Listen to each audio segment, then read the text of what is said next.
kalau pengalaman kami dengan perempuan adat mungkin lebih banyak diadakan pelatihan-pelatihan yang untuk penggunaan fitur-fitur aplikasi online ya.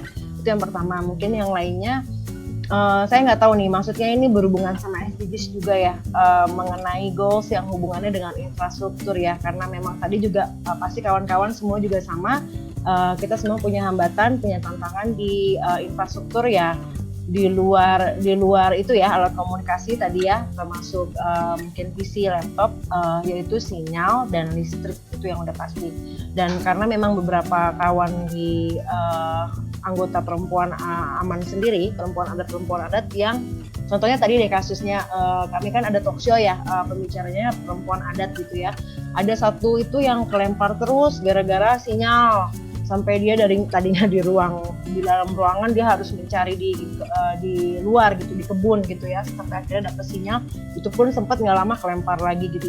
Akses perempuan terhadap teknologi masih sangat kurang, sehingga Koalisi Perempuan Indonesia melakukan beberapa hal, antara lain adalah dalam pengelolaan organisasi dengan memanfaatkan teknologi untuk melakukan rapat organisasi ataupun di dalam pengambilan keputusan seperti yang dilakukan pada rapat kerja nasional ataupun peningkatan kapasitas kader melalui training online dan juga menjembatani kader potensial ataupun untuk melakukan pemasaran melalui media sosial.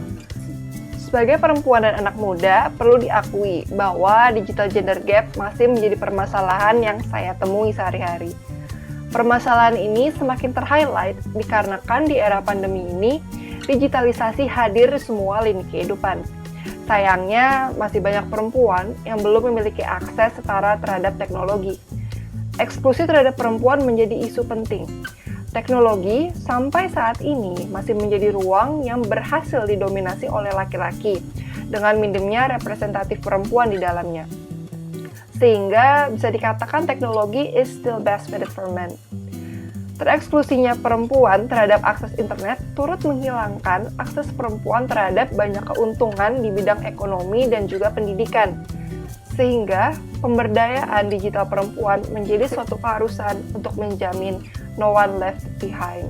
Pengalaman saya pernah bekerja di salah satu pulau di Nusa Tenggara Timur membuat saya tersadar bahwa betapa pentingnya akses teknologi digital yang setara untuk perempuan.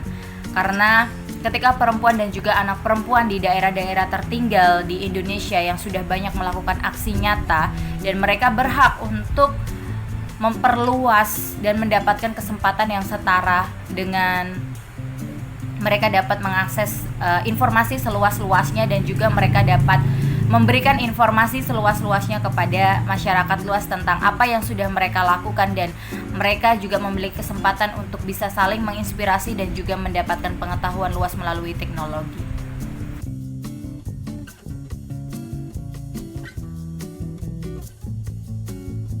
Pengalaman kami dalam menggunakan IT bagi pemberdayaan perempuan khususnya untuk menutup gap gender adalah bagaimana kita mendorong perempuan menggunakan itu untuk keberdayaan ekonomi ya. Jadi sekarang masyarakat mengakses ekonomi dengan pemasaran dengan menggunakan IT. Itu satu. Yang kedua adalah bagaimana IT juga memudahkan kita untuk saling terhubung satu sama lain, terutama ketika masalah pandemi semacam ini. Informasi-informasi yang bisa digali lewat IT itu tidak terbatas pada hal ekonomi dan informasi yang terkait dengan isu-isu perempuan, namun juga untuk advokasi ya, kebutuhan advokasi terutama ketika kita harus berhubungan dengan pengambil kebijakan. Jadi itu buat kami adalah memudahkan. Dialog dengan pengambil kebijakan tidak hanya terbatas pada pertemuan fisik, tetapi juga bisa ketemu secara daring. Dan itu memudahkan juga bagi ibu-ibu untuk meng-googling banyak informasi sebelum bertemu dengan pengambil kebijakan, sehingga mereka terakses pada informasi yang lebih luas daripada selama ini yang harus tergantung pada pertemuan secara fisik gitu. Mereka didorong untuk menggunakan IT agar mereka secara mandiri bisa mencari informasi-informasi yang mereka butuhkan sesuai dengan konteks mereka. Kita mendorongnya adalah hal-hal yang positif untuk pemberdayaan.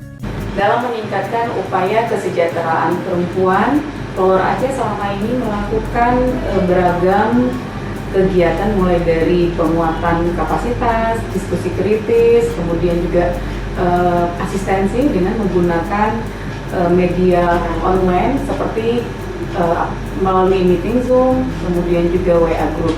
Di sisi lain juga untuk memperkuat ketahanan ekonomi, kita juga mengasistensi pelaksanaan CU kelompok perempuan di tingkat desa. Nah, beberapa hal untuk proses asistensinya ini dilakukan melalui WA Group, dan untuk kegiatan besarnya melalui webinar itu juga dilakukan secara berkelanjutan. Pertama, sama seperti yang tadi telah disebutkan dan banyak mungkin jadi problem di banyak yayasan juga, di banyak organisasi juga, adalah rekomendasinya adalah dengan meminta pemerintah pusat maupun daerah untuk mengurus dan mengatur infrastruktur agar teknologi dan informasinya juga bisa mencapai dan sedia di tingkat desa.